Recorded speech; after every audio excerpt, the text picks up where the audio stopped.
fils d'un acteur de la comédie française, Édouard Charles Garasu dit Jean Gara, et d'une chanteuse lyrique, Césarine Paola Lévy. Il naît au 120 boulevard Richard Lenoir dans le 11e arrondissement de Paris. Après avoir occupé plusieurs emplois modestes entre 1912 et 1918, plongeur, garçon de table, employé de grands magasins, il entre au Conservatoire de Bruxelles.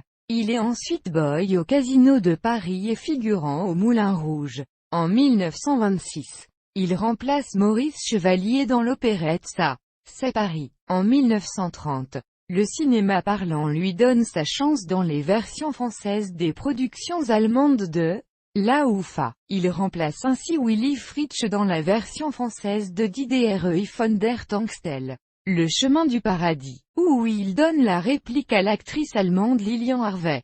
Il y interprète également la chanson Avoir un bon copain qui devient un immense succès. Il incarne un jeune premier idéal dans Un soir de réveillon.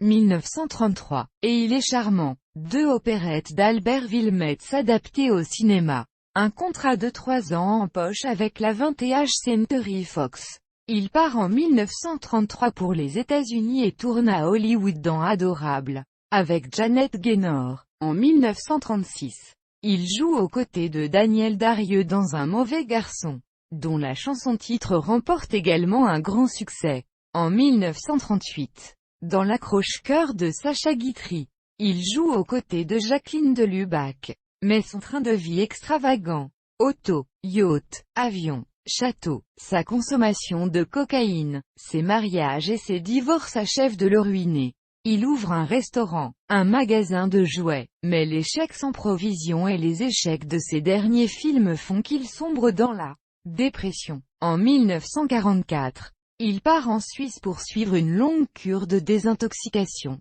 On le voit ensuite en Angleterre, où il rencontre un certain succès, aux États-Unis, ainsi que sur la Côte d'Azur. En août 1950, il écrit à Albert Wilmetz afin que celui l'engage dans la nouvelle revue de l'Empire aux côtés d'Arletty. Mais la distribution a déjà été bouclée.